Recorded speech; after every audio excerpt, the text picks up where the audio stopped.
It's my honor to chair this public lecture today, organized by the Presidential Committee on Public Education of the Hungarian Academy of Sciences. First, I ask Professor Tamás Freund, the President of the Hungarian Academy of Sciences, to welcome the participants and open the meeting.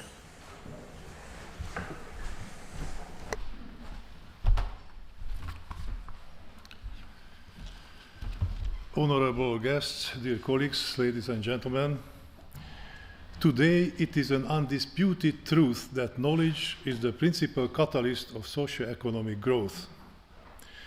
It is a great privilege for me to welcome Professor Hanushek, Paul and Jean Hanna Senior Fellow from the Hoover Institution of Stanford University, the person who has been instrumental in proving this claim with the tools of science. Through his analysis performed with statistical accuracy, he has demonstrated how high-quality education can contribute to enhancing the prosperity of the individual countries and the welfare of their citizens. In his book, co-authored with Roger Wessman, titled The Knowledge Capital of Nations, Education and the Economics of Growth, which has earned worldwide success, he describes in detail the mechanisms of creating knowledge and its impact on development.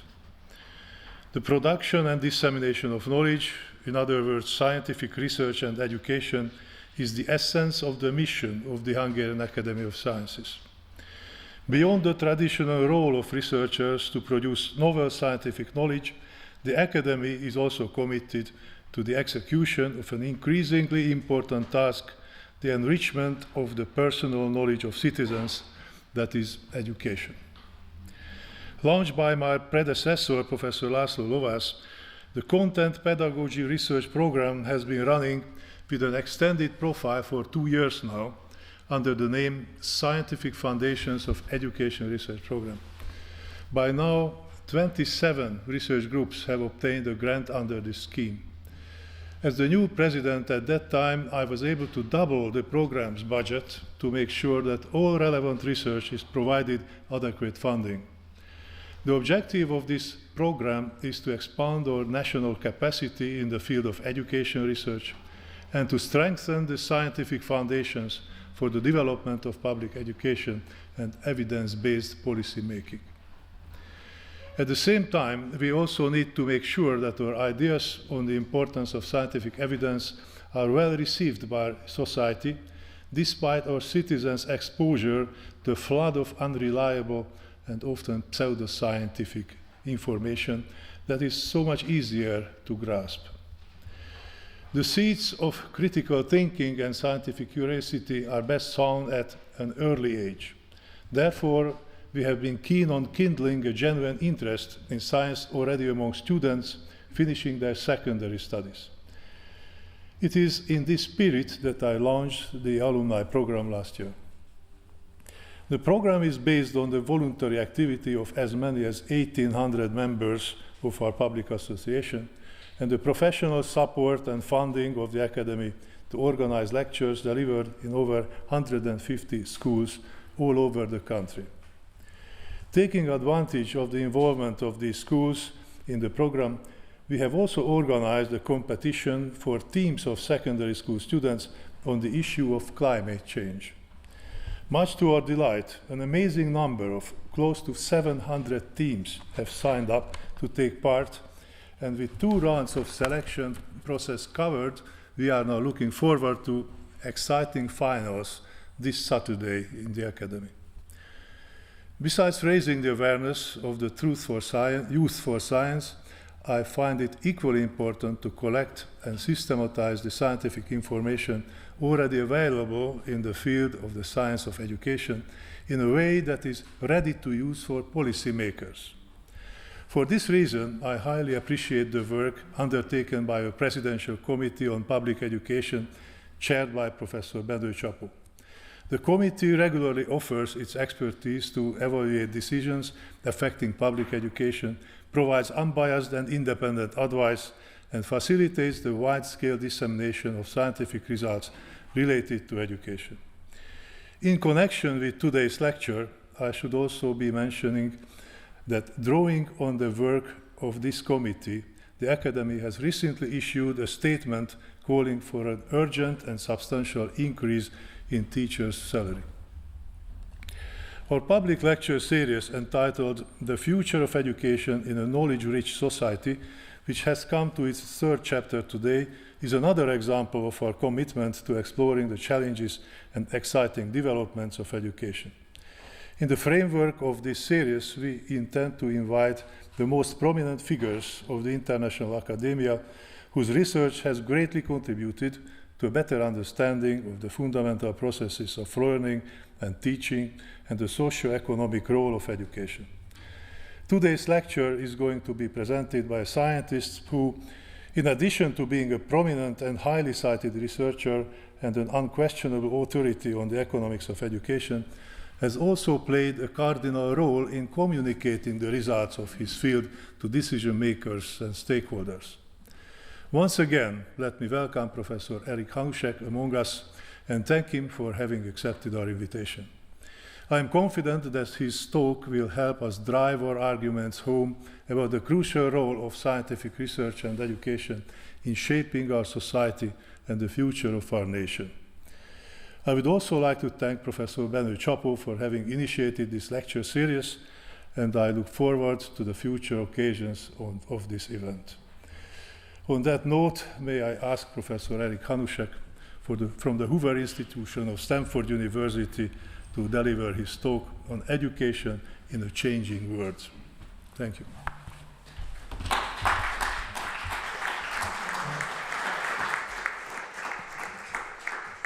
I'm pleased to introduce our speaker today, Professor Hanushek. Eric graduated from the Air Force Academy of the United States, and he continued serving in the Air Force for 9 years. But in the same time, he started to study economy and dealing with the economy of education. He defended his PhD thesis in economy at MIT, Massachusetts Institute of Technology, and the topic of his thesis was related to education. With today's terms, I would say that he compared the impact of education on two different ethnic groups in the United States. He continued studying education, but he had an important position both in government. So he was, for example, the deputy director of the budgetary office of the Congress in the late 1980s. He had several positions in research institutions, number of such institutions. I just would like to mention that he is a fellow of the Munich Institute of Economy. He had also many positions at universities. At current, he is also a professor at several universities. He had a number of recognitions. For example, last time he received the Yield Prize for Educational Research just a few years ago. He is a member of the National Academy of Education of the United States, also a member of the International Academy of Education. He had a number of very important research fields related to education. For example, he studied the impact of class size reduction, which is quite a controversial topic. Also, teacher quality and teacher pay, and most importantly, the impact of education, the impact of high quality of education on economic growth, economic development. These topics are especially important for Hungary. For example, we began to start one of your work more than 10 years ago. The title of the work was The High Costs of Poor Educational Achievement. We have cited it, and probably we continue to cite, but now we are happy that you are here, and you can share some of your findings and ideas with us. So the floor is yours. Thank you very much. I really appreciate the honor of being invited to speak at this meeting.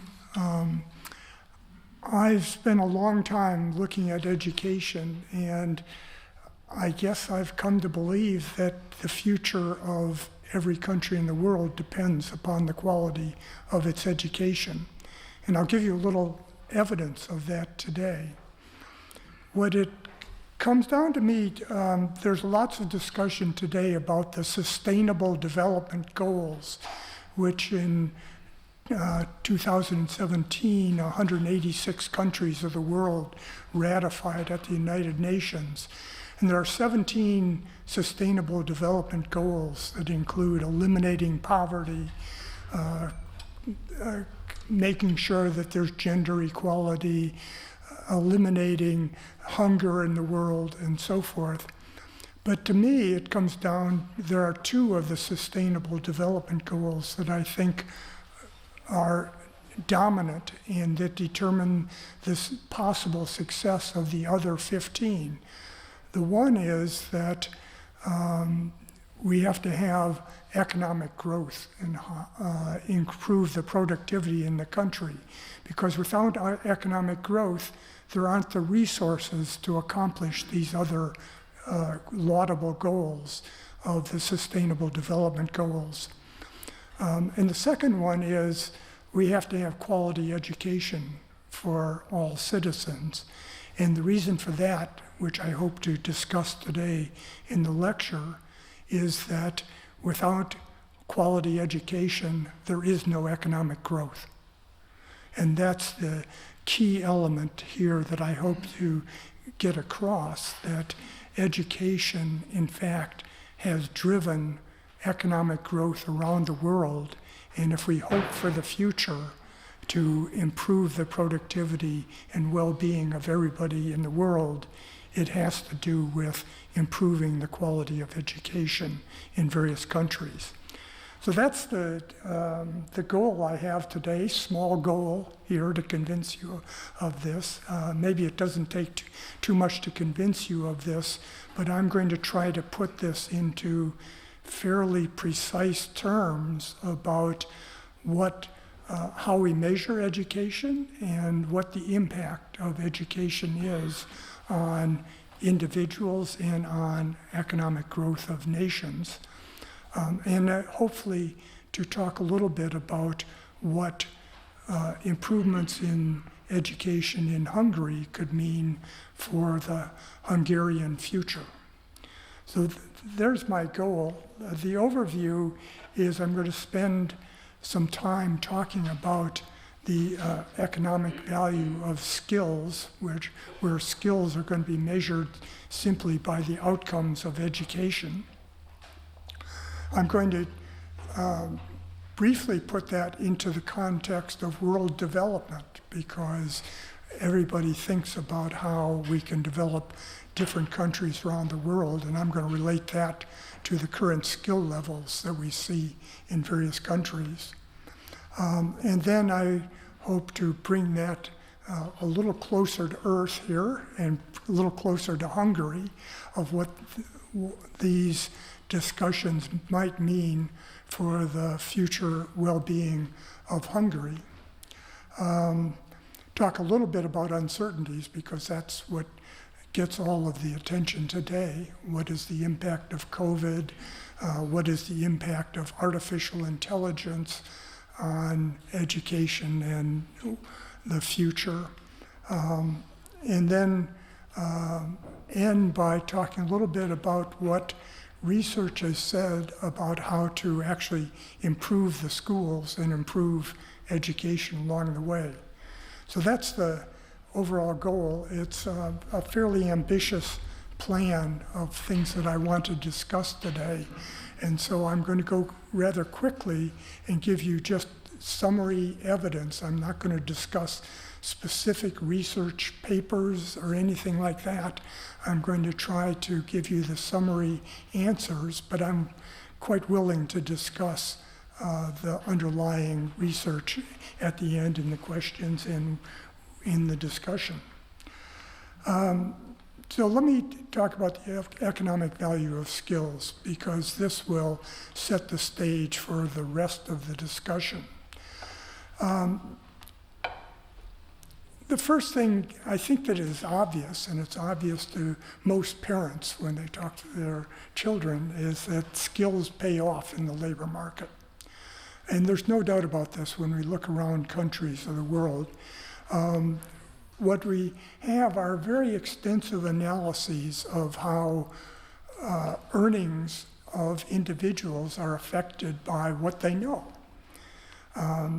And we, in particular, are able now to make direct comparisons across at least the developed countries of the world. In the OECD countries of the world, we have the OECD survey called PIAC, which is the Program for International Assessment of Adult Competencies. And what the OECD did was go out and survey working age adults in a large number of countries, OECD countries, and found out both what their skills were, their education levels, their measured skills, and their employment history. And we can do a very simple comparison then of why some people earn more than others in each country of the world. What's behind this is a simple statistical analysis that I'm not going to explain, but just comparing incomes, actually the log of incomes for technical reasons, to the gender, the experience, and the skills of individuals. So we have samples of people aged 20 to 65, and the important thing was that the OECD actually tested what people knew. So they went out and gave 55-year-olds a math test and a language test. And we could then relate scores on these tests to their performance. And if we do that, we get a graph that none of you can actually read. I have a series of graphs here in very small font, but you have to listen to how I describe them.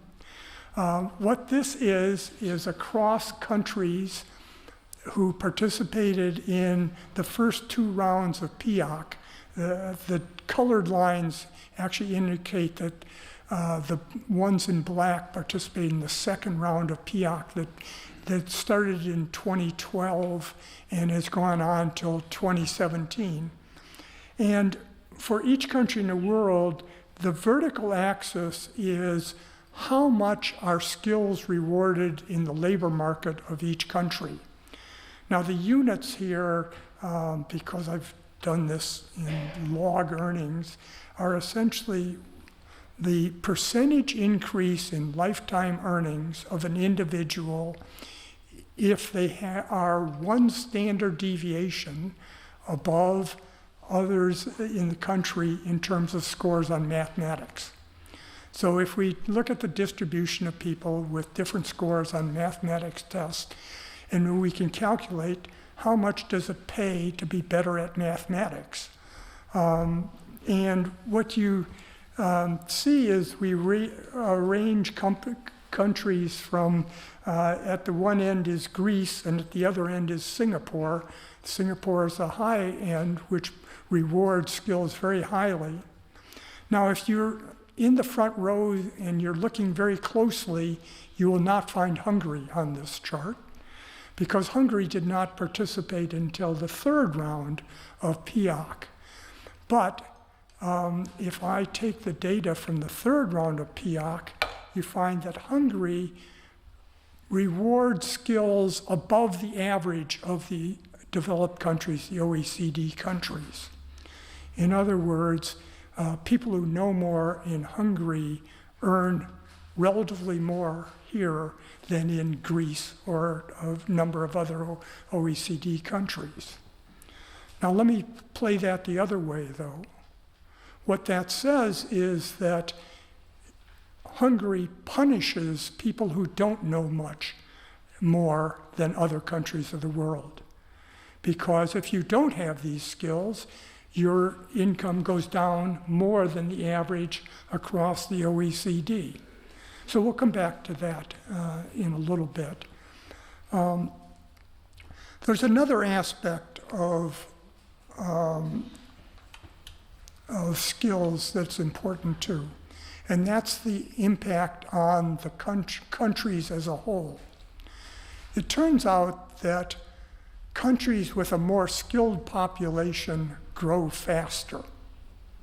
Simply put, if the people have more skills, they develop new ways of producing things, they have new ideas, new inventions, new ways of organizing factories, and growth is faster in countries with more skills. And that's going to be very important when we try to figure out the total impact of differences in learning across countries. There's a long history of economists who have tried to figure out why some countries grow more than others. The original attempts to look at this were largely unsuccessful.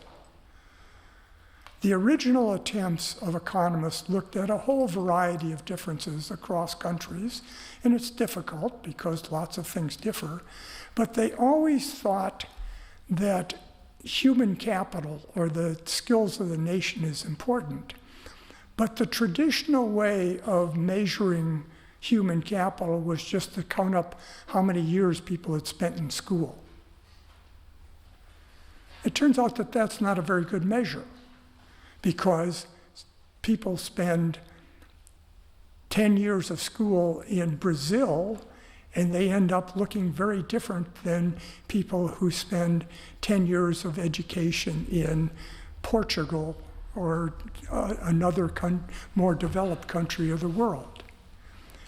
If we in fact use the information that we have today about international performance of skills measured by standard achievement tests, which I think many of you have heard of the PISA test, have seen what Hungary has done on the PISA test.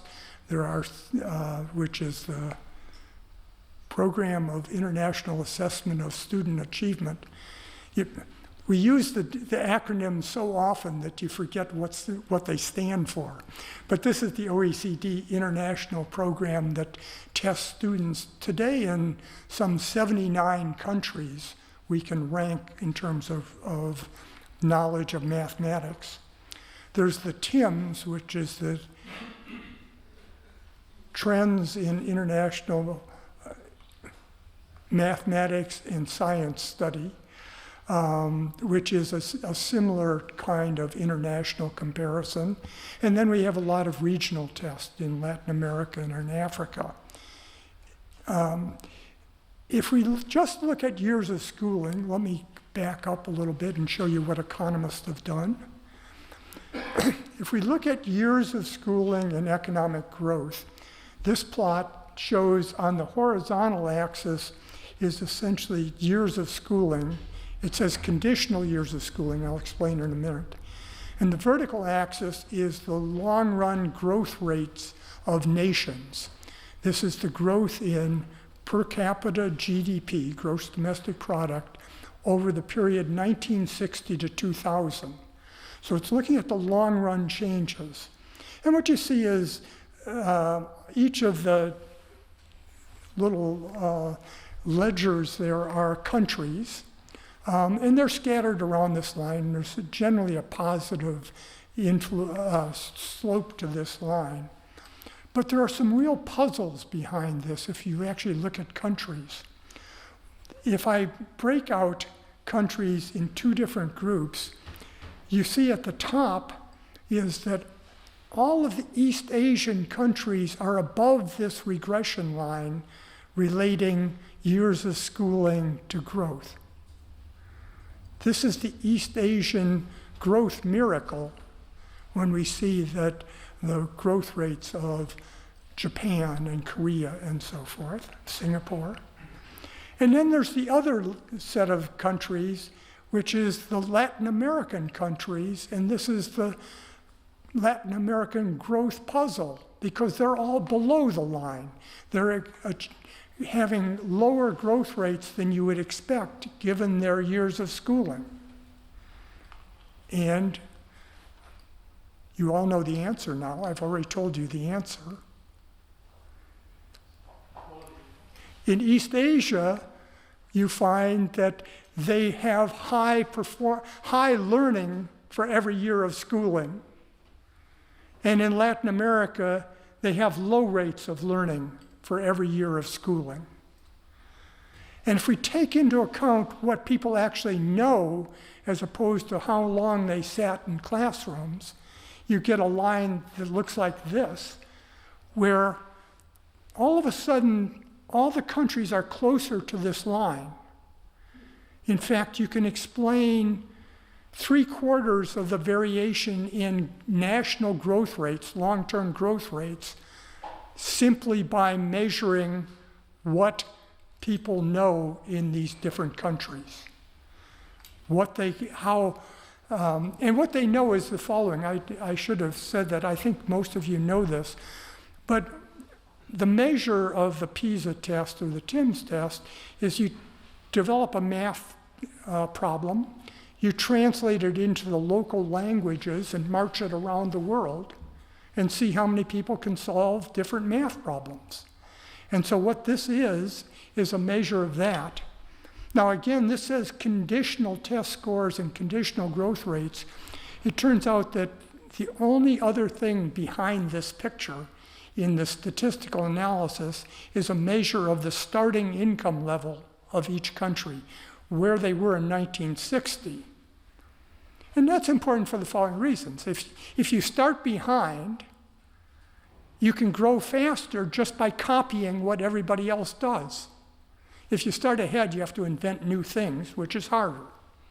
But once you take that into account, you can explain most of the variation in growth rates simply by the skills of the population as measured by these international tests. So I'll come back to that soon. If I go back to years of schooling and growth, this is the picture I showed you at the beginning of the relationship between years of schooling and growth rates. If I take into account the measures of test scores, you get a flat line. That years of schooling is uncorrelated with growth rates once you allow for what people learned when they were in school, once you allow for the measures. And so what this says is that you have to focus not on whether you keep people in school, you have to focus on whether they learn something when they're in school. Okay, then one final thing that I want to show you, and this is all the background and preliminary to then talk about the implications for policies around the world. First thing I have to do is convince you that in fact skills cause growth, because it could be that growth causes skills. Growth causes people to be in school longer. Or there are a lot of other things that could be correlated with skills that cause growth, but other than skills. There are cultural differences across countries. There are differences in the regulations across countries, the operations of the labor and capital markets in countries of the world, and whether countries respect property, individual property rights and institutional things. There's a whole lot of things that are different across countries. Hungary is not the same as the United States in many, many ways.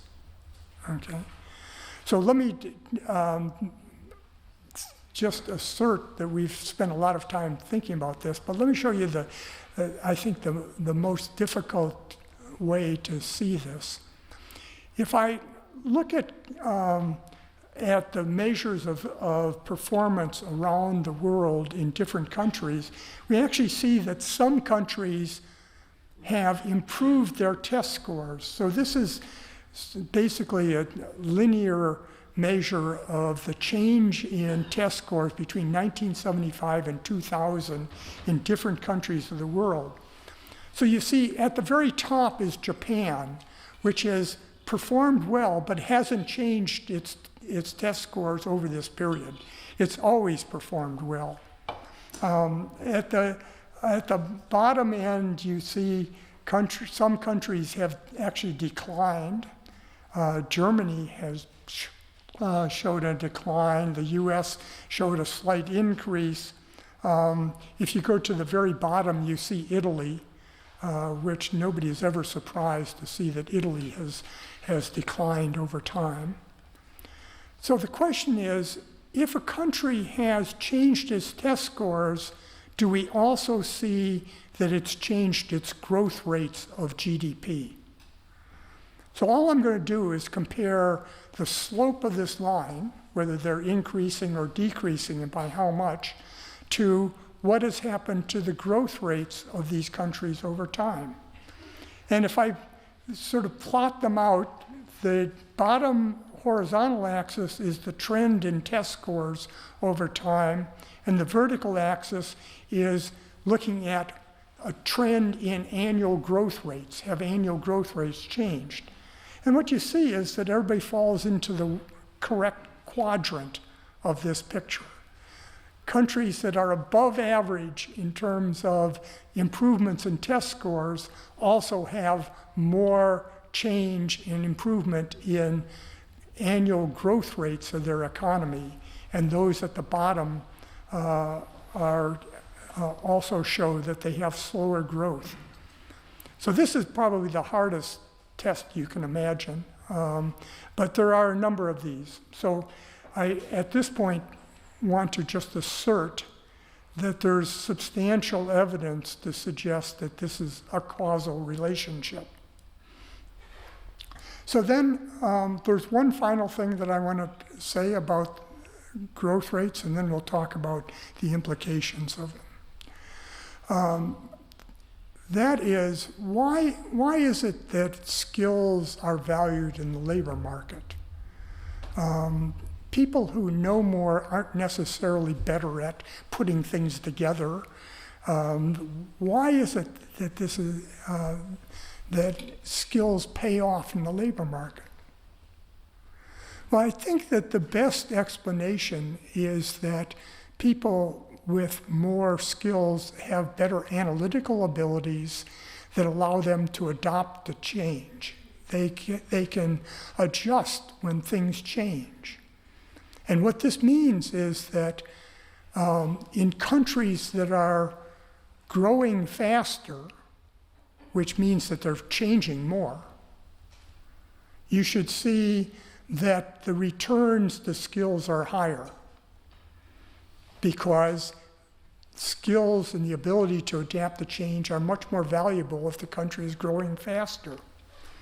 And that's what this picture shows, which in a way that you, again, can't really see it. But the horizontal axis here gives you annual growth rates, and the vertical axis gives you the returns to skills that I showed you before from the PIAC data. That countries that are growing faster also tend to reward skills more. So these are the facts that I want you to keep in mind when we talk a little bit about world development and what this means for countries. So I'm going to start at the world level, and then I'll get down to the Hungarian level as we go along. So for world development, what I've tried to do with my colleague Ludger Wussmann at the University of Munich is to estimate for every country of the world how many people are able to compete in modern society. How many people have the skills that would allow them to be involved in modern production, modern manufacturing, modern information transmission and information economy kinds of things. And what we did for this was to go to essentially the standard in the PISA test. And the PISA test gives people at different ratings of the skills, average skills that they have. The lowest rating on PISA, level 1, is the following,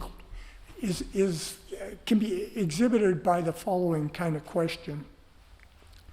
Think of a 15-year-old, and the question is the following. I flew to Budapest from California. I paid $2,700 for my ticket. The exchange rate between the dollar and the euro is 1 to 1.15. How much did my ticket cost in euros? So think of this is simple, one equation, one very unknown problem in which I've told you everything you need to know to solve that problem.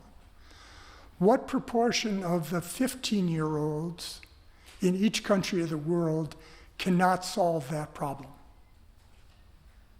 Okay. Actually, we'll get down, I'm going to quiz you a little bit on what proportion of the 15-year-olds in Hungary cannot solve that problem. So keeping that in mind as we go through this. Now, there's a lot of estimation behind the scenes here that I won't go into, but we basically take the PISA test, the TIMSS test, the regional testing, and try to infer for some countries that we don't quite have as good a testing for what it is for every country in the world. And we get the following answer for all countries in the world. For all countries in the world, the first column of this is GDP per capita, which on average, the average GDP per capita in the world is about 24,000 US dollars. 71% of the world's youth are actually completing secondary schooling in the world. And 60% of the 15-year-olds in the world cannot solve that exchange rate problem.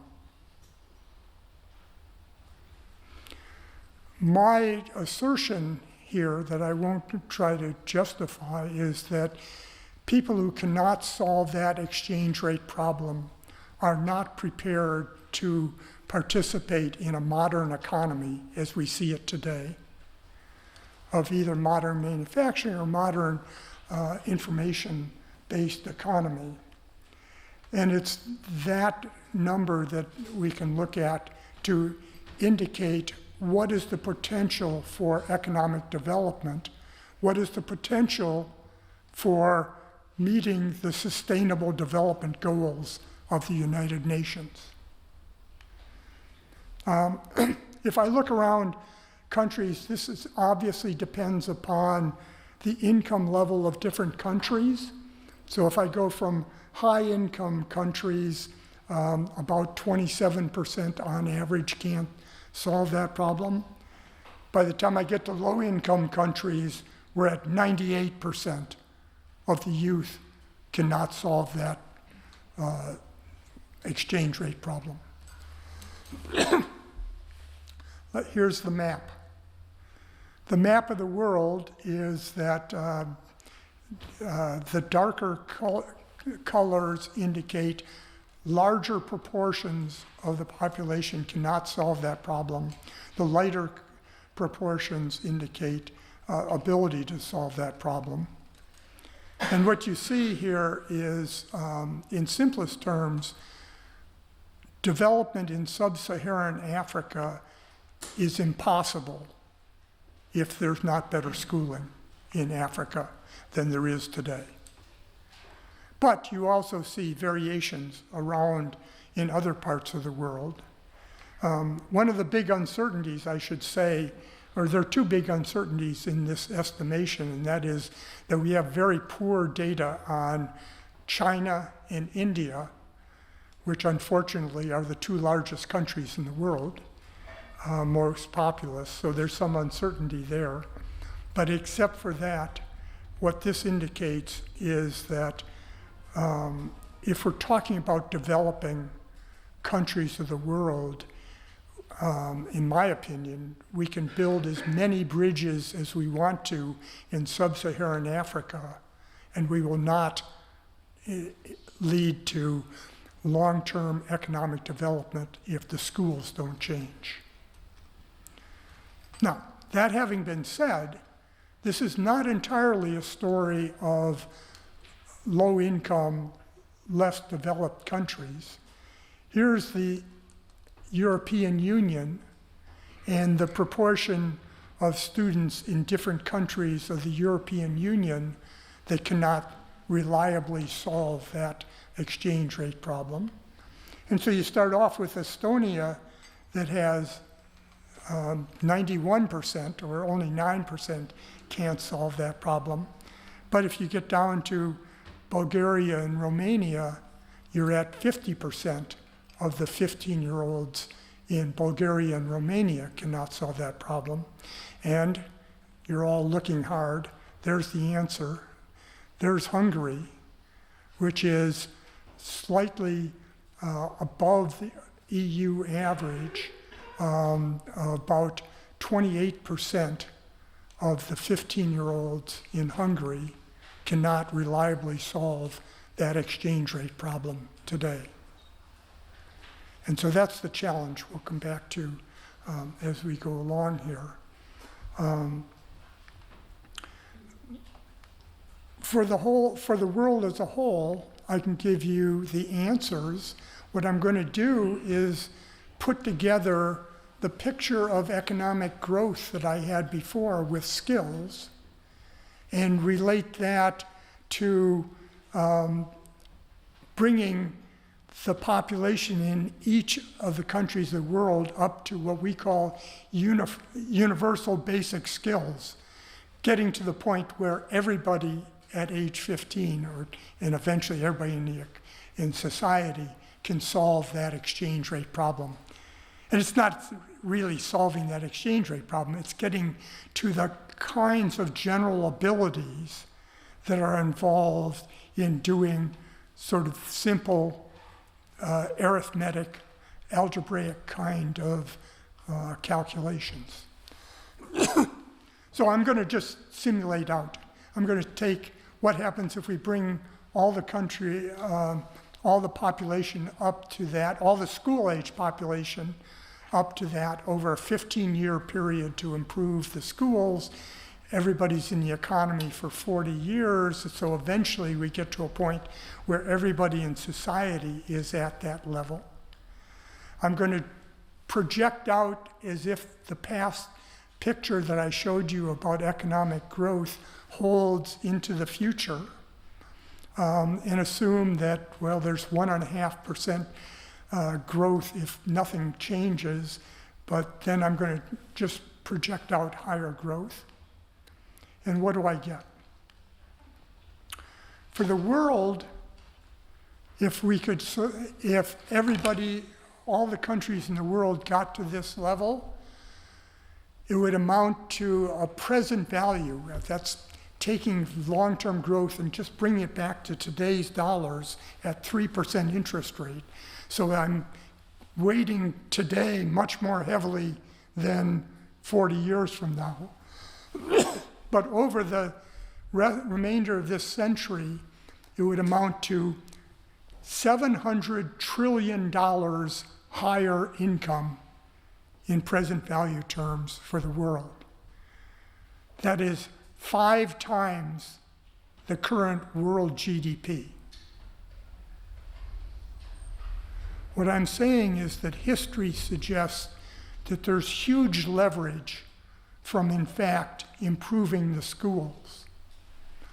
Now, obviously, this has varying implications for the value for different countries of the world and different regions.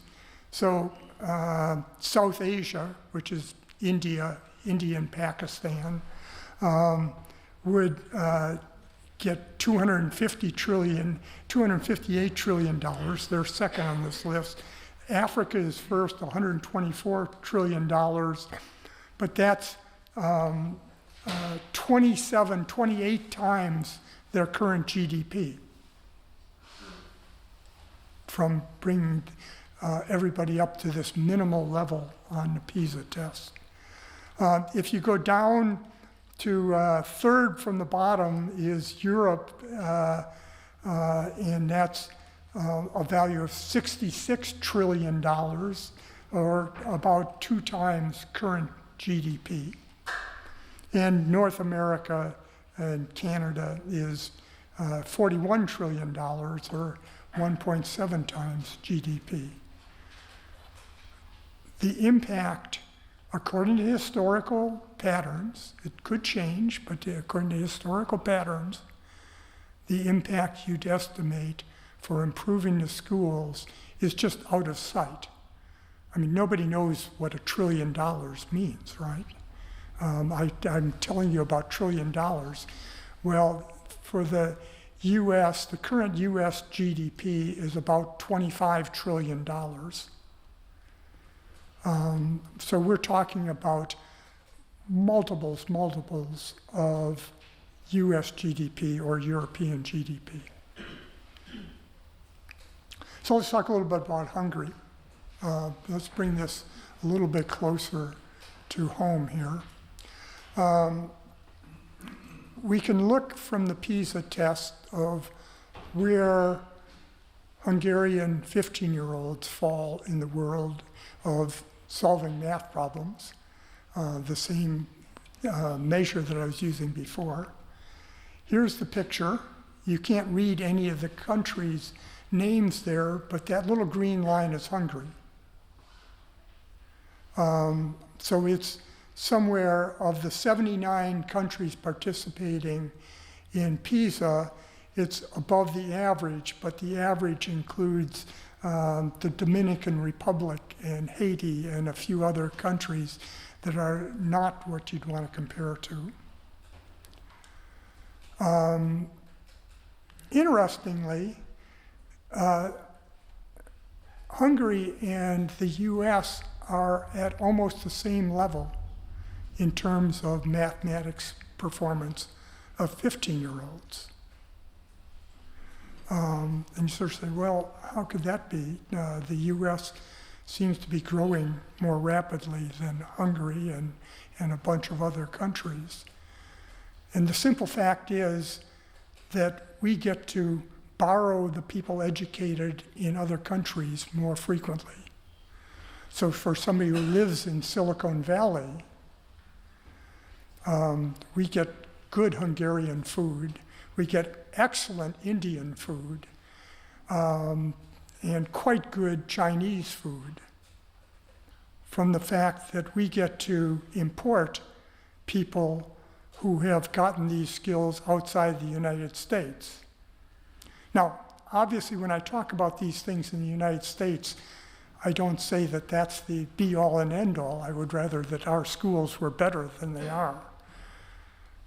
But we can support this faster growth first by good economic institutions, probably free labor and capital markets, good property rights and so forth that support economic growth.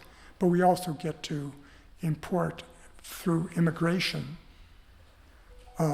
lots of better people. Now the other thing, to bring it back to right where we are in Budapest, is the following, and that is Hungary in 2003 was over to the left of you see it in 2018. And that is the unfortunate story that over time since 2003, when we had first good measures of math test scores for 15-year-olds, scores have fallen. They took a jump in 2018 over 2015. 2018 is actually above 2015. And in December, we will find out what happened in 2022, where the scores are. Unfortunately, those scores are probably going to be down because we have just been coming out of the COVID experience, so that you cannot expect an improvement there. And so this is I think, the challenge.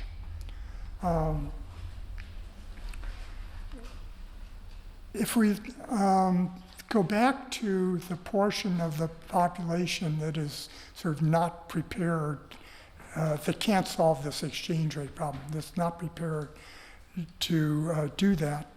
We have the fact that the trend in Hungarian performance is down, and we have that 28% of current 15-year-olds are lacking the ability to reliably solve those problems. What does that mean? Well, let me put it in terms of the European Union. For the European Union, if everybody got up to solving that problem, that what we call universal basic skills, that would be valued at 180% or 1.8 times current European GDP, or a long-run increase of GDP for the rest of the century of 4% per year. 4% of an economy is a big number. If I do it for Hungary, I find that bringing all the 15-year-olds currently in school and letting them become the majority in the population is twice the value of current GDP. And it would mean that Hungarian GDP on average for the rest of the century would be 5% higher than it is given the current quality of schools. So that's what I would say is the challenge. Let me talk a little bit about uncertainties and then quickly talk a little bit about my view of how to solve this problem, how to get to that point. There are two uncertainties that are here. One is recovering from the pandemic that has obviously hurt students in every country of the world. And the question is how much that is. And the second that I'll talk about is artificial intelligence.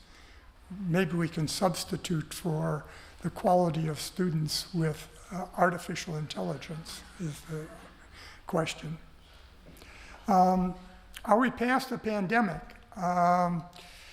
We know that there are large accumulated losses, and we have scattered estimates of where people stand today.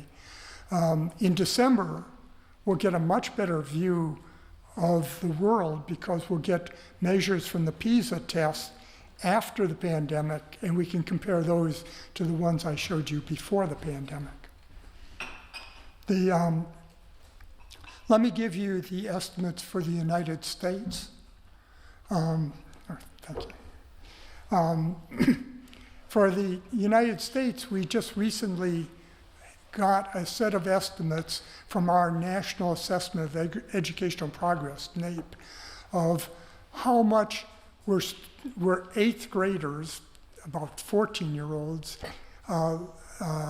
doing how well were they doing in mathematics in last spring, in 2022, compared to 2019, right before the pandemic.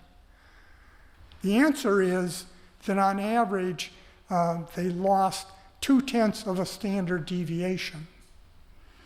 Now, this has led to a lot of confusion in the United States because on the scale of the NAEP scores, that's 8 points. The average math score of eighth graders was down 8 points, allowing our two leading newspapers, the New York Times and the Washington Post, to each have articles that said, the pandemic wasn't as bad as we thought. We only lost 8 points. The problem is that people have no idea what 8 points means, right? They have only a little bit more idea of what 0.2 of a standard deviation means. Well, for the United States, anybody who was in school during the pandemic, on average, can expect to lose 5.6% of their lifetime earnings. And the US economy can expect to lose $28 trillion over the remainder of the century in present value terms. These are real numbers. Now we don't have, or I don't have, perhaps somebody in the audience has, an indication of where Hungarian schools ended up and students in Hungarian schools ended up. My understanding is you can expect to be sort of in the middle of the European Union in terms of the amount of closures and the returns to schools.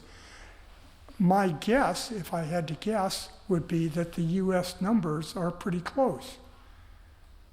That you're talking about somebody who's in school on average losing 5 to 6% of their lifetime earnings because of the pandemic, compared to what they would have earned had there been no pandemic. And that if schools get back to where they were in January of 2020, these are permanent losses. If the schools just get back to where they were at the beginning of the pandemic, these are losses that will continue and be there. And we have evidence internationally of that as being the situation. So I'll come back to that. I'll leave it there, actually. Let me add, well, what about artificial intelligence? The media today, I presume in Hungary, are as taken with ChatGPT as the media in the US, where everything is about the fact that you can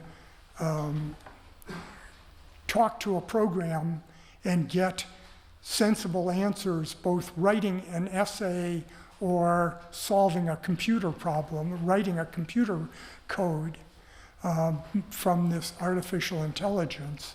And the question is, does that substitute, does that lower the value of schooling? Does that substitute for everything we're doing? In the United States, they actually tried to use ChatGPT to write the examination for lawyers that is usually the test given to lawyers to whether they can be certified at the end of schooling, which is generally viewed as a pretty hard test, and found that ChatGPT could on average do pretty well as a lawyer. And so the question is this going to substitute for all of us? Someday will you not have me come, but you'll just interrogate ChatGPT instead of having me here?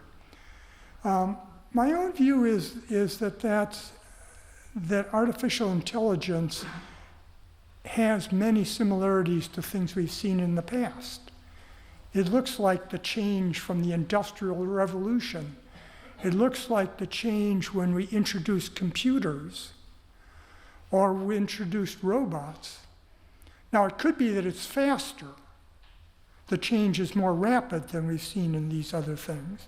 But what we saw in these other cases is that the value of skills actually increased.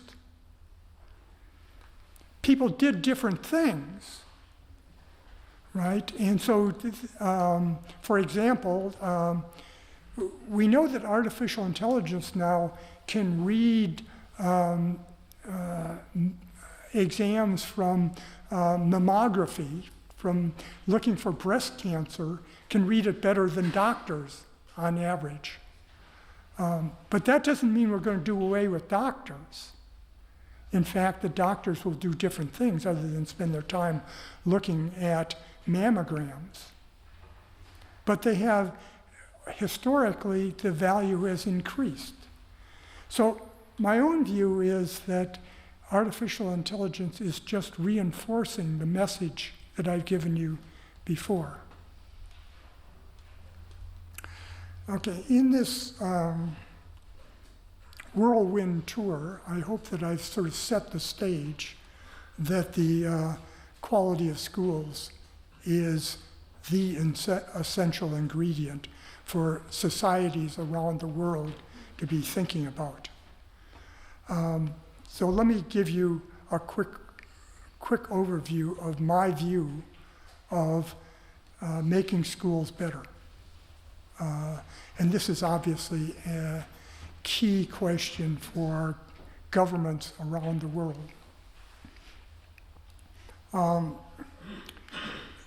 I motivate this by the fact that if we're going to save our economies and our youth in the COVID cohort from the problems of the pandemic, the schools have to get better.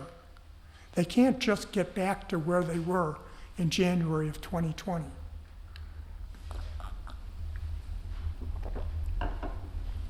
Now, the United States answer to this has been trying to extend the time of schooling, either longer school hours, more days in the year, or to give tutoring help to people who have suffered from school closures. As I read the evidence, at least in the United States, these efforts are really insufficient to deal with the losses that were suffered by COVID. There is very little chance that even if we applied these things in the best possible way, that we would take care of the problems introduced by COVID.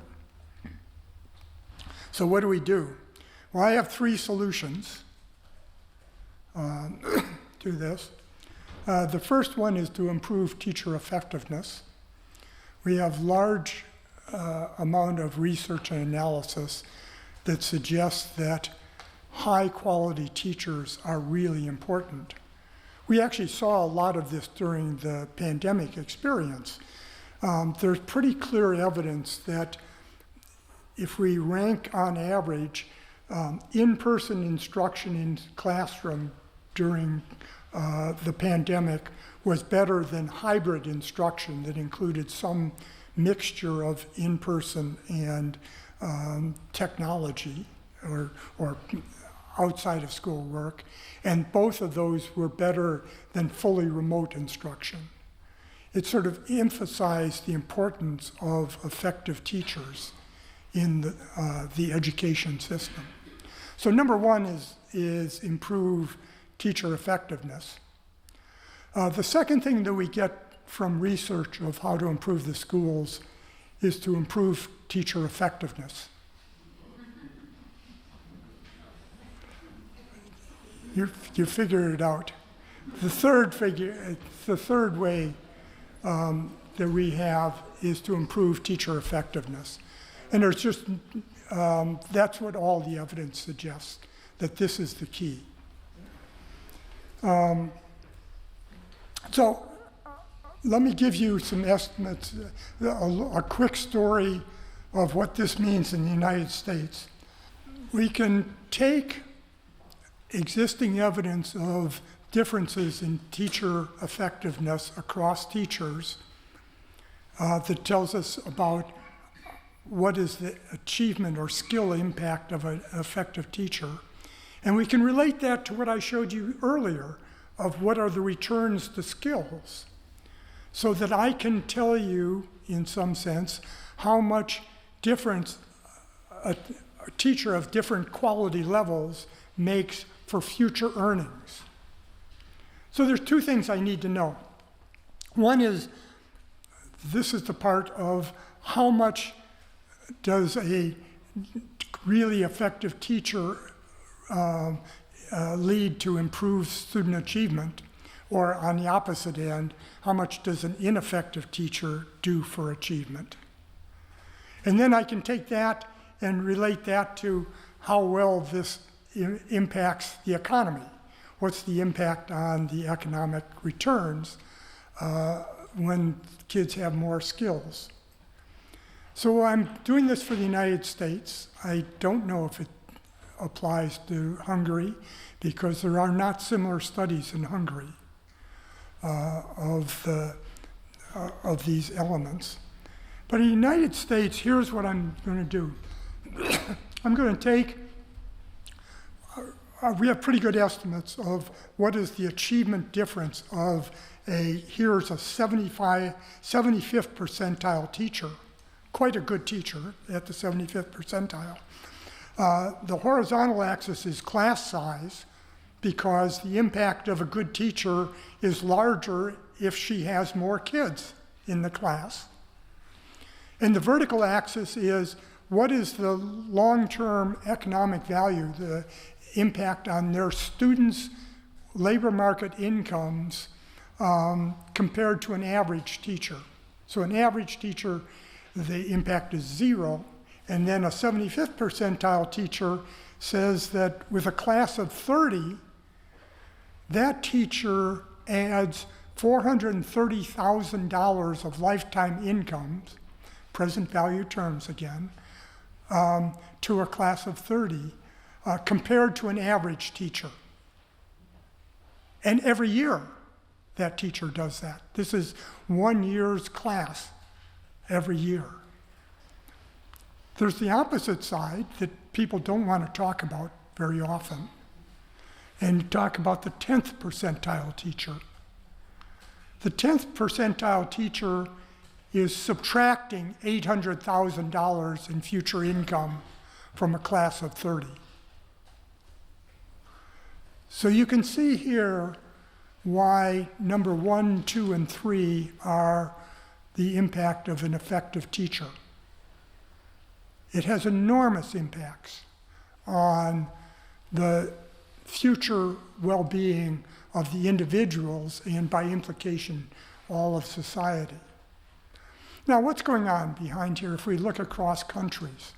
If I look across countries, here I'm going back to the PIAC data, and I have measures from there of the numeracy skills. The gray bars are for different countries. What is the range of math skills of college graduates in those countries? So if you see at the top, Finland has a wide range of performance of college graduates, but they get to a higher level than many of the other countries below them. This is just a sample of countries. The red line is where the country draws its average teacher. So the Finnish example, where lots of people look to Finland for their performance of their schools, Finland has high quality college graduates, and it chooses its teachers from fairly high up in the rankings of college graduates. These are country choices. If I look at the very bottom, which is of this graph, we show Spain is second from the bottom there.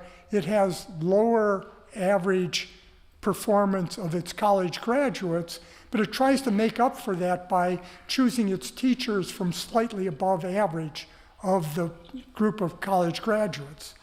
Where Poland is at the very bottom of this ranking here, where it has higher performing college graduates than Spain, but it's choosing its teachers from farther down in the distribution. I can do this for all of the countries that participate in PIAC, and you get this line where you see Finland at the very top and Japan at the top. The red lines are where the teachers are. And you get down to the bottom where you have Chile and Turkey, where they don't have as good a crop to choose from, and they're not making up for that by going higher in their distributions. Now, why am I showing you this? This probably will not surprise you, but smarter teachers are better. That's the story. Here's the picture. The horizontal axis is the skills, numeracy skills of the teachers, and the vertical axis is performance on the PISA tests of the students. And what you see is that smarter teachers, in fact, produce better performing students. Now, The other part that we're getting late in the day and the font is much too small for me to explain this. But what it basically says is countries that pay relatively more for its teachers also get smarter teachers. And countries that pay relatively more for their teachers get smarter kids because they get smarter teachers. That's what's being shown in this diagram. You have to look at the slides after I leave to actually figure that out, but that's what this is showing. So let me end by talking about teacher policy. Here's where I probably have to speak quickly and get off the stage because it starts to get controversial. But let me give you the fact here, is that we have to blend a series of policies. In the long run, the character of the teaching force will depend upon the salaries for teachers. So if countries systematically choose to pay their teachers low compared to other occupations, they're going to yield the results of not getting as good of teachers. The problem is with teaching, and here's where it starts to get a little bit more controversial, we have trouble deciding who's going to be an effective teacher beforehand. We have trouble looking at somebody and figuring, well, because they went to this university and so forth, they're going to be good. Or because they're smarter than the other, they're necessarily going to be good. It turns out that we're not able to do that very well when we look at individual effectiveness. We can, after the fact, very clearly, and I suspect all the parents in this room know this, after the fact, it's pretty easy to decide who was a good teacher and who wasn't once you see somebody in the classroom. Okay? And it doesn't take much to do that. I think you can do that pretty quickly just walking into a school for a very short period of time. You can figure out who are the really good teachers and who are the really ineffective teachers in a school. So that means that you have to be willing to make decisions after you've seen somebody in the classroom, which is the hard and controversial part, because around many schools, the answer is you give somebody a job and they have it forever. And this also brings us into topics like shortages. I think that the common story is that Hungary has trouble recruiting qualified mathematics teachers. And we've talked about mathematics performance here in Hungary. And if you have trouble attracting qualified mathematics teachers, it's hard to see how you improve that. Well, to an economist, this is a pretty simple answer. If you're short of a particular kind of person, like a math teacher or a science teacher, you want to pay math teachers and science teachers more to compete with their alternative occupations. But that's something different than paying all teachers more, because there aren't shortages of history teachers and Hungarian language teachers. And so if you have a limited budget and you're worried about the shortages, you have to consider what are the alternative occupations of people. And then there's COVID, where we know that the current generation of students has been harmed. They've been scarred for life unless we can make the schools better. To me, this ends with a plea that we have to pay attention to the effectiveness of teachers in the classroom, or else we're going to leave this generation and the economy as a whole, society as a whole, in worse shape because of COVID. There was this accident called COVID, but we have to deal with it. I suspect, without looking at a clock, that I've run over my allotted time, but I thank you for your attention, and I'll stop there.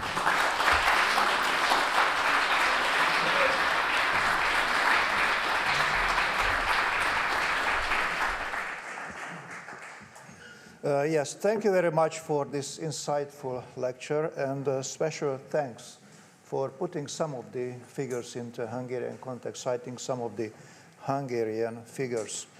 We have invited two Hungarian researchers to further elaborate this topic, comment on your lecture. Not only your lecture, but also your work on the economics of education, and probably they also can help us to put them further into Hungarian context. So first I invite Julia Varga, who is a research advisor in the Institute of Economics and Regional Studies, to comment on the topic.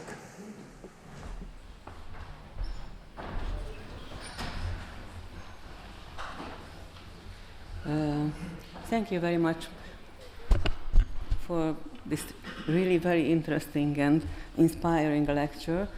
And in my comments, I relate to a very small part of the lecture, to the problem of smart teachers in Hungary. And it's really a very actual problem now in Hungary. And unfortunately, the bad news is that currently not only math teachers are, there is not only shortages of math teachers, but already Hungarian and language teachers, so it's not so good. I'd like to show you just 4 figures about the Hungarian situation. Sorry. Yes.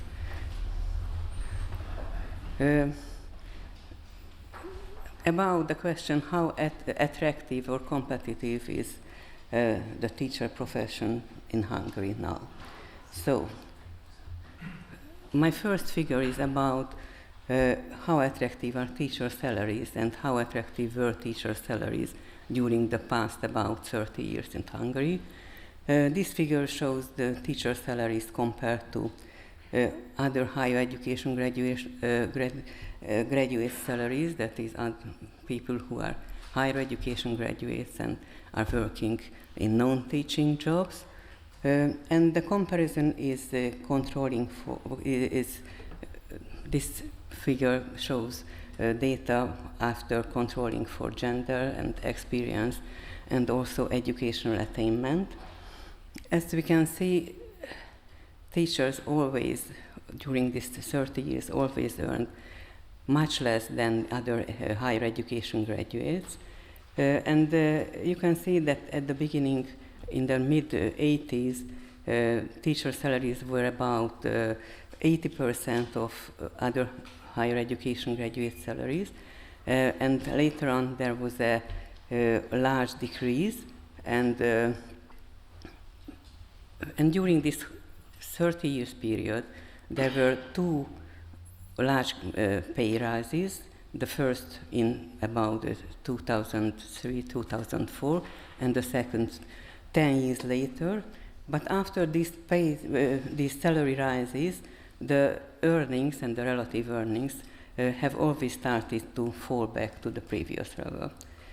So, I think that this pattern can be observed in other countries also.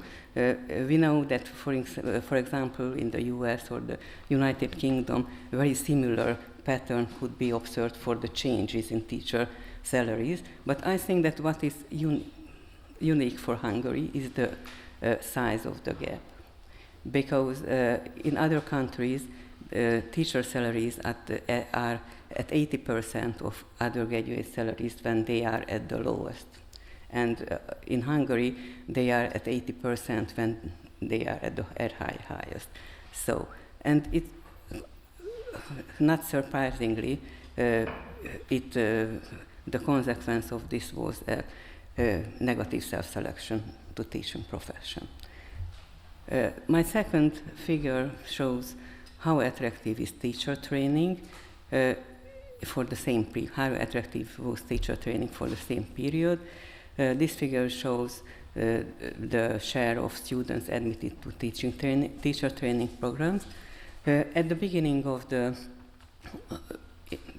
during the mid-90s, about 20% of all all who were admitted to higher education were admitted to teacher training programs.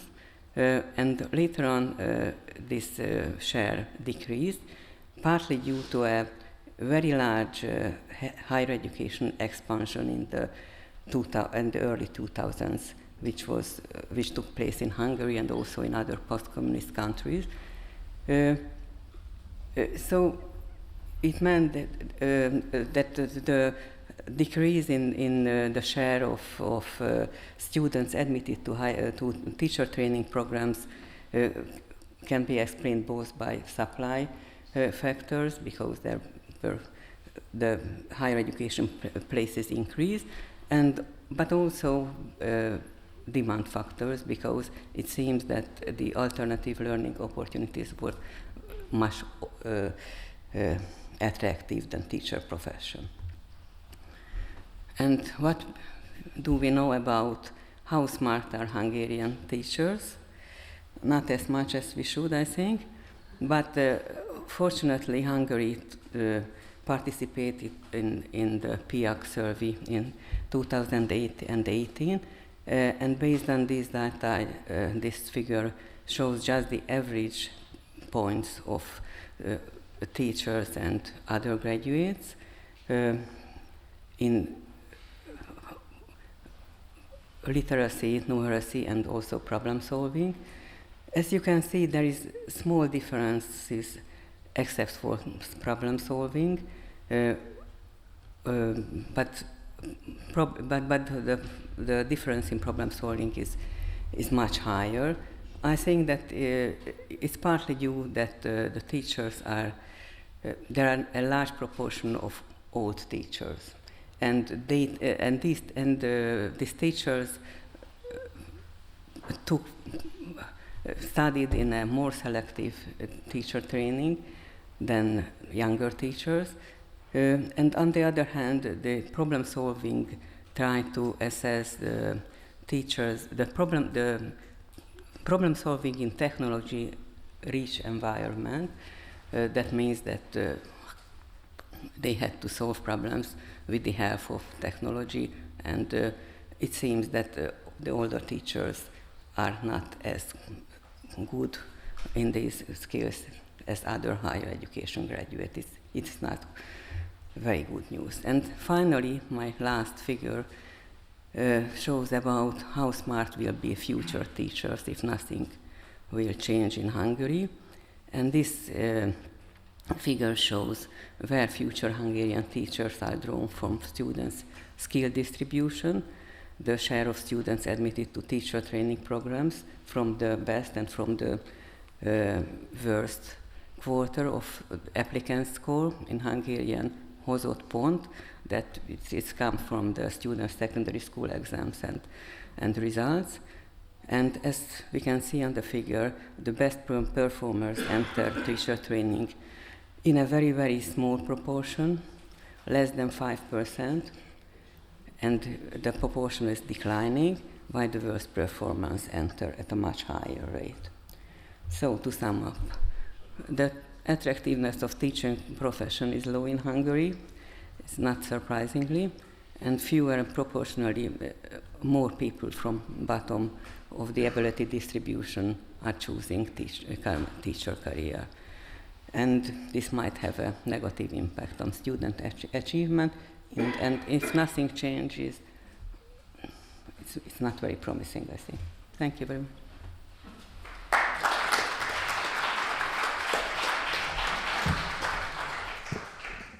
Thank you for highlighting some of our crucial troubles.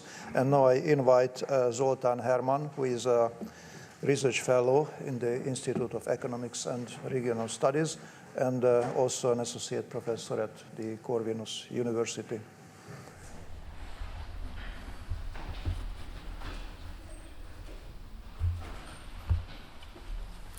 Thank you very much. I would like to add some more pieces of evidence to this picture about Hungary, and then finally look at this evidence from a policy point of view. And it's really nice that my key points have been already addressed to some extent by Professor Hanushek. So first of all, let me show a figure from a recent research project in which we estimated teacher effectiveness using Hungarian data. Using the standard methods similar than in papers in the US, and basically what we have found is that students gain a lot with above average teachers and lose a lot with below average teachers in Hungary, and the size of the differences between highly effective and least effective teachers is remarkably similar in Hungary than found in the US. So these results confirm that there is indeed much room to improve teacher quality in Hungary, and this is a key issue.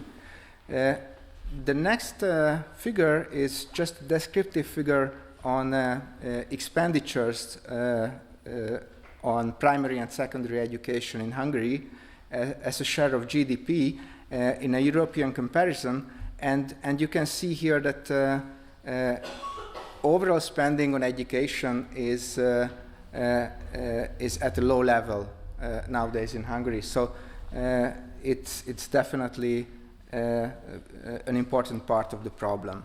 It is low both in relative to GDP and in absolute terms within Europe. And the third piece of evidence is about teacher shortage. And as you can see on this figure, the number of teacher vacancies increased substantially and dramatically in the past couple of years.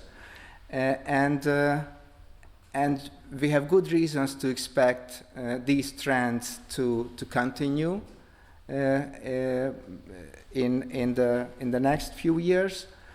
2 years ago, in general schools and vocational secondary schools, the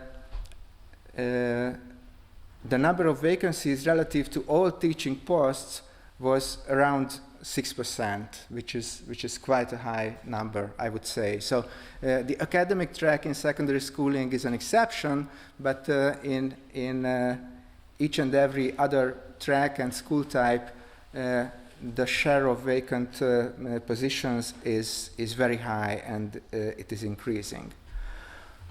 Now, in my reading, it is quite straightforward that overall spending on education should be increased, and more money is necessary, and teacher wages should be increased. But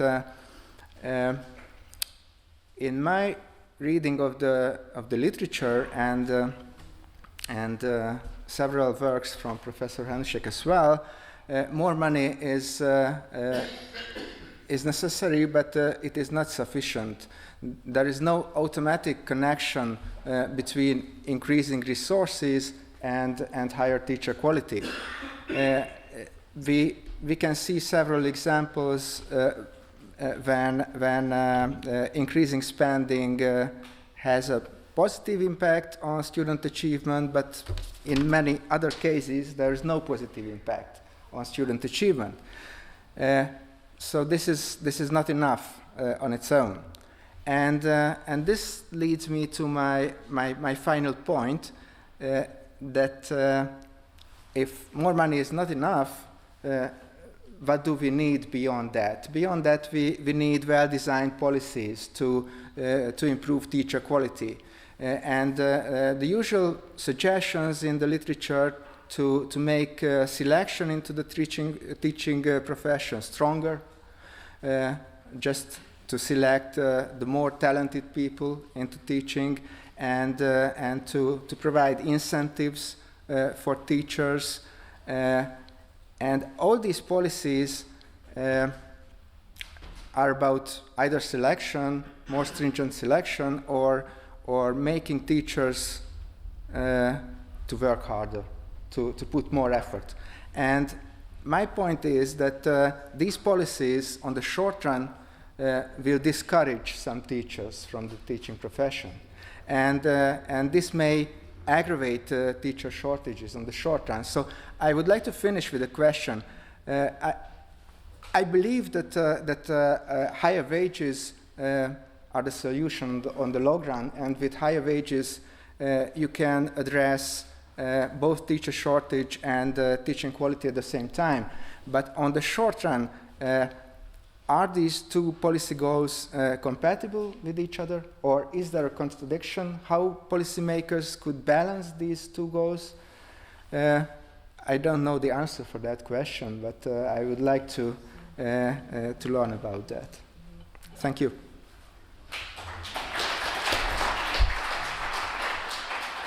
Thank you very much for these comments. Let me mention that one of the purposes of this public lecture series is to generate a kind of a public debate on the importance of education.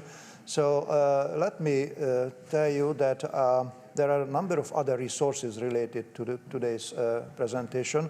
For example, Eric has very impressive websites from where you can download hundreds of research papers and book chapters.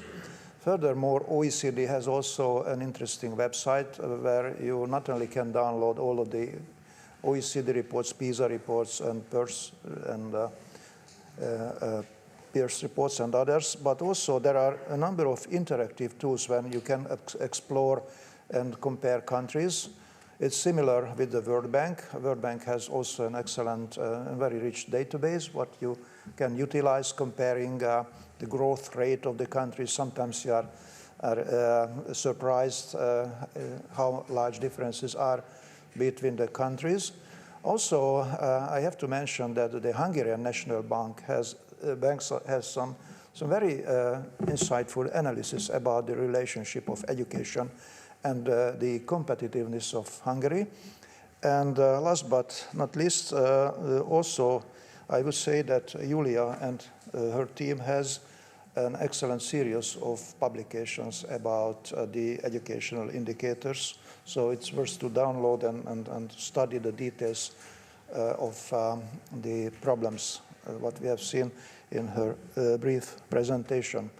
Now I would like to open the floor for the questions, but first I ask Eric if he would like to comment on the comments of the discussants. Their comments were very consistent with what I have learned from the United States and bringing it more directly to Hungary.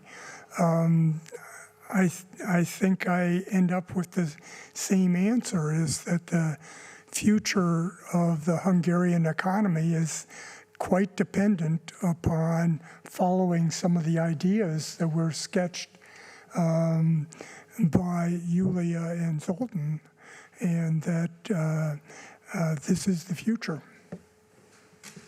Thank you. And now we have time for questions from the audience. Good afternoon. Thank you very much for your excellent presentation. It was really fascinating to hear all your ideas and comparisons, and special thanks that you took care to include Hungarian data for us. I had basically collected two ideas from the beginning where you started your talk. One idea is, let's say, a question. How much of your research had been focusing on the dynamics of the changes?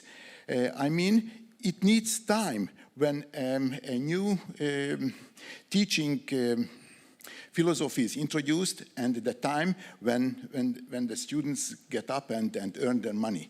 So there is a rather long time delay. It can be 5 years, 10 years, or 15 years.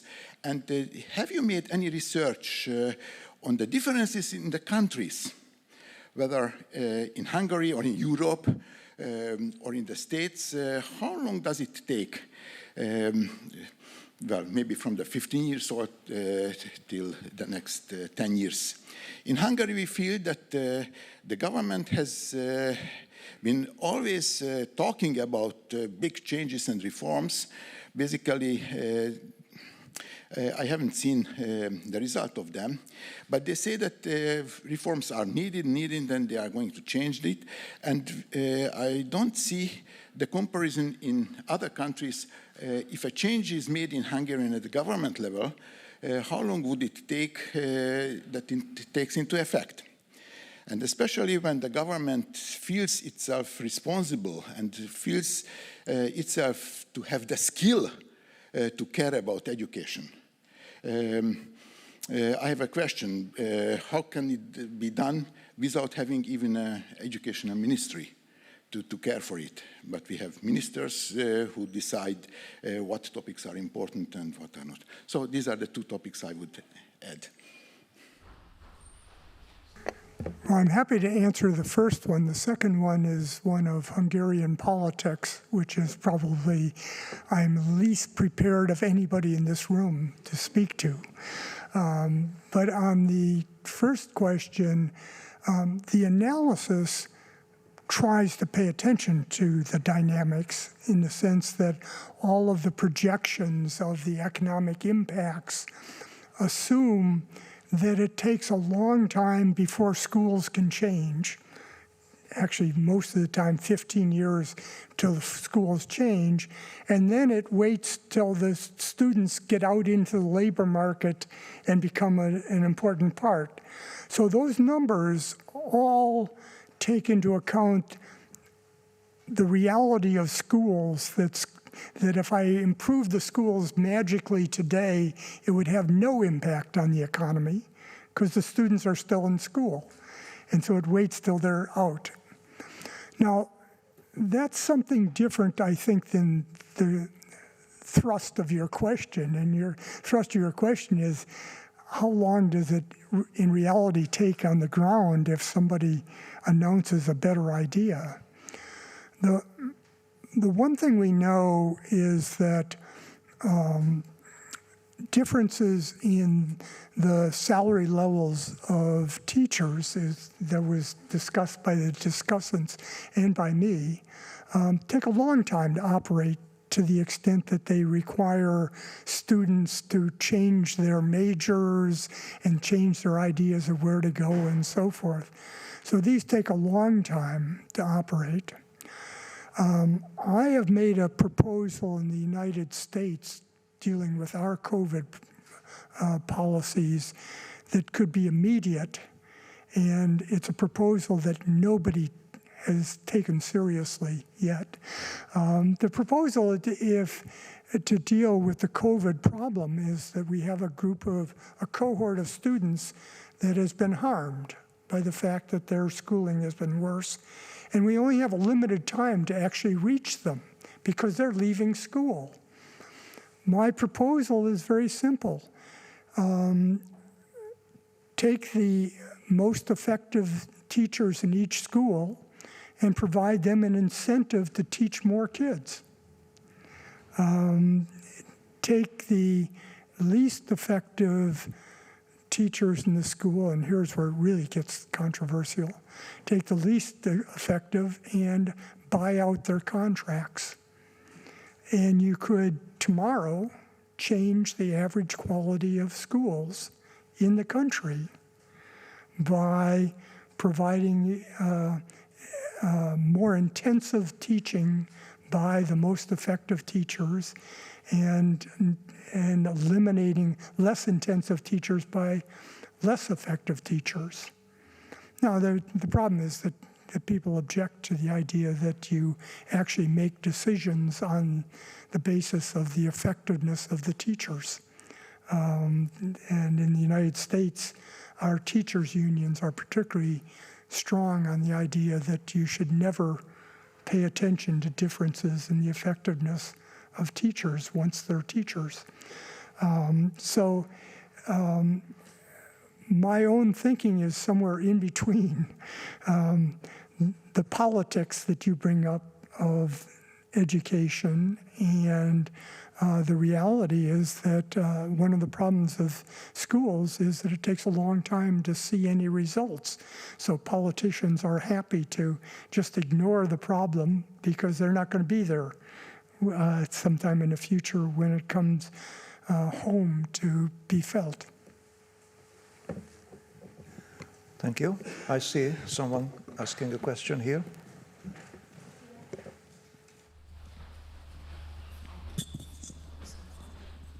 Thank you very much. Actually, I'm coming from the higher education. My name is Andrea Mincenti. I'm a geologist teaching at Eötvös Loránd University. However, I would like to comment on the previous comment, which asked the question about how much time would it take for any change in the educational system to show up its results. And I have a very favorite paragon of this question. Education is somewhere in between forestry and horse breeding, which means that if we make a mistake, then it would take generations to correct it. And during the past about 30 years, there has been so very many changes in the system of the education, in the structure of the education, that we have quite a lot to sort of improve.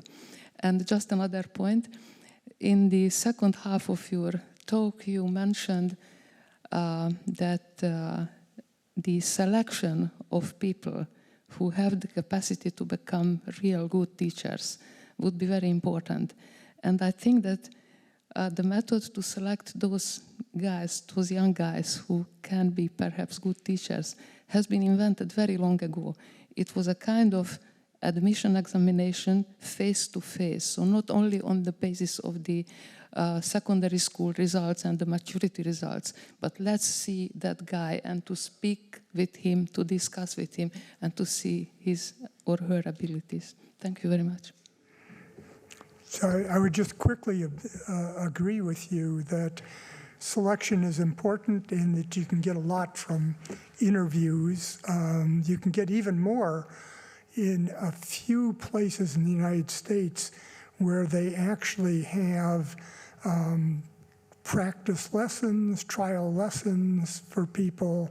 There's also student teaching where you can get information. We have not been very good at using the information that is there, but it is there, and I agree with you. Thank you. The question here, and the lady.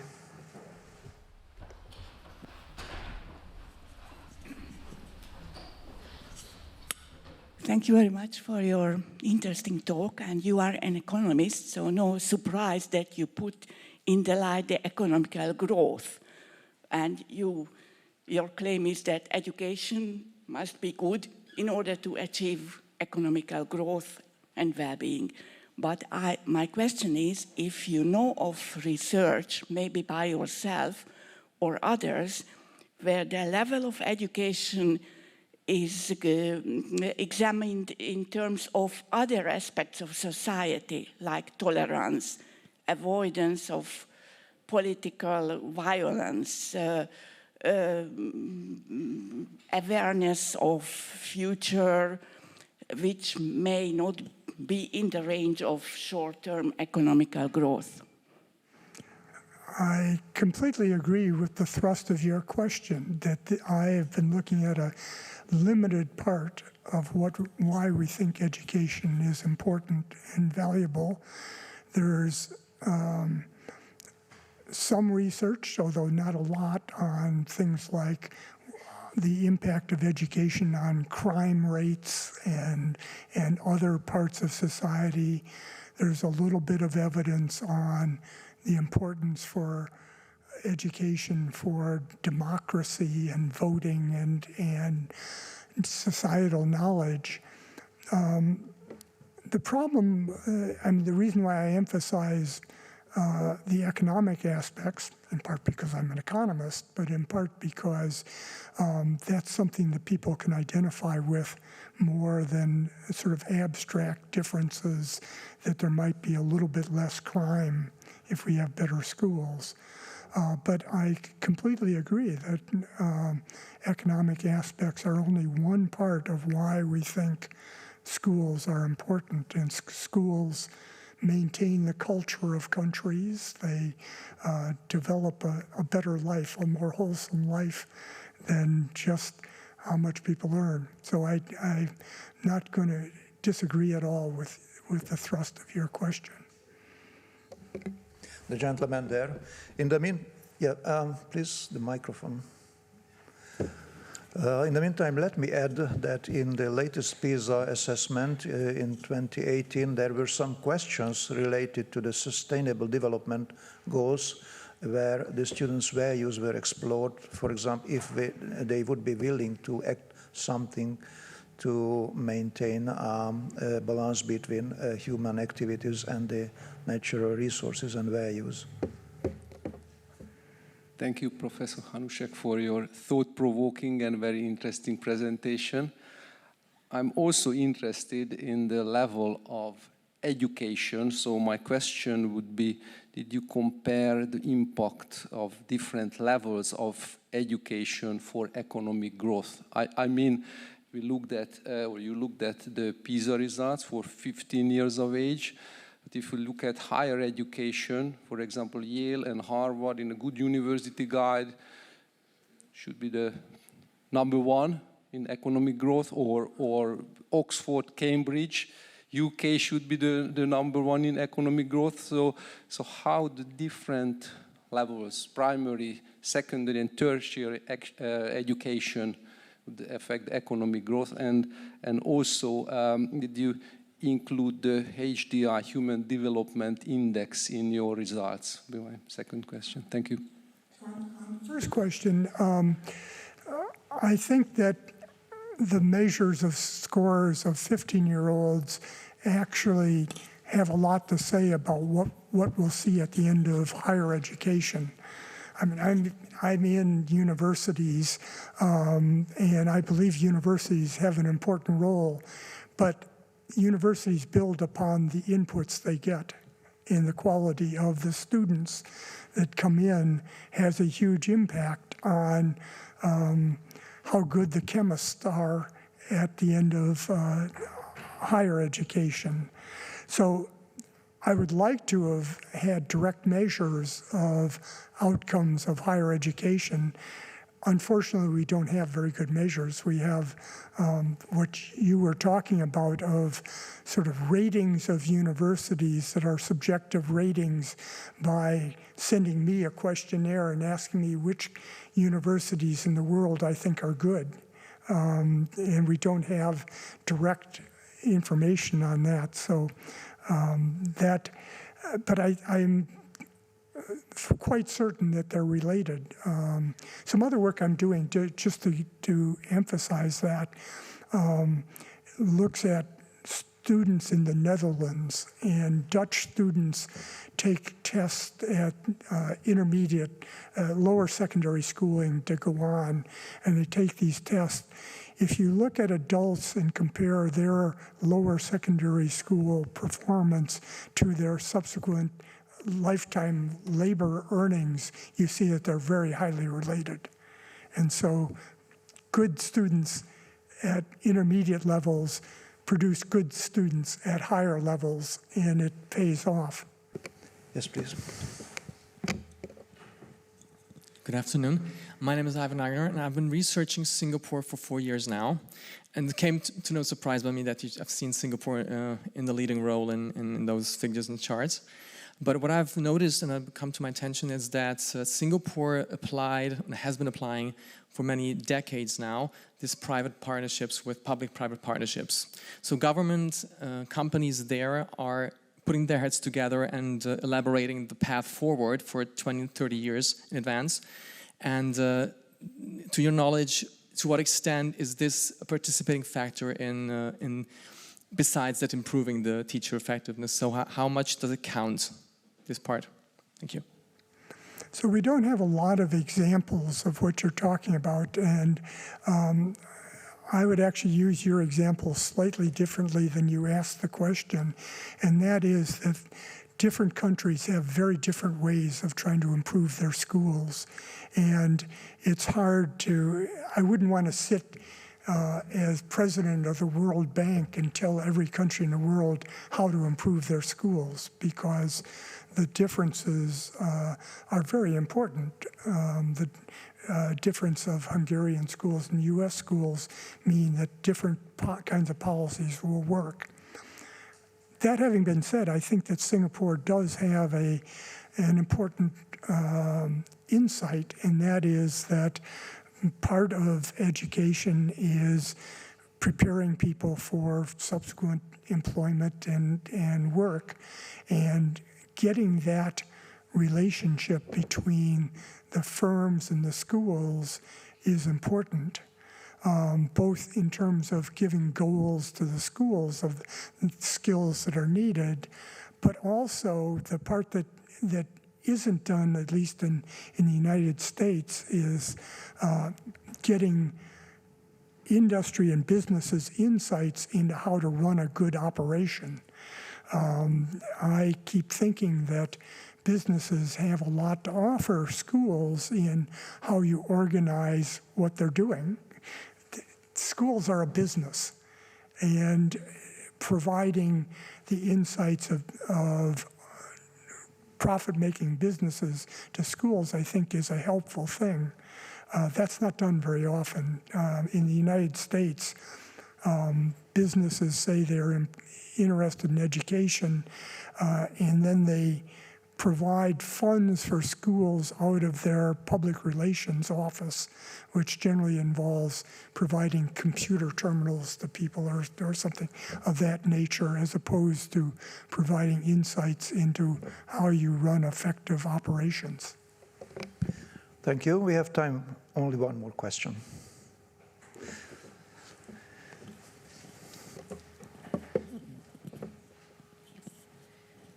Thank you very much. My question is, so based on your slide, a key message is, of course, that we need to have good educators. And my question is, what are the implications of your work and research to higher education, and more specifically, teacher education? I mean, how can stakeholders in teacher education contribute to effectively tackling the issues that you mentioned? Thank you. So this is not my specialty of teacher education, frankly. I'm more interested in seeing what people look like when they get into schools. I think that there is sufficient knowledge to know that the skills of teachers are important, and their knowledge of, if you're going to teach math to lower secondary students, you have to know math pretty well yourself. And similarly, for any subjects that you're going to teach, you have to have subject matter knowledge. I think where schools of education, higher education, have failed is in ways that are natural. We don't have good descriptions of what makes for good teachers.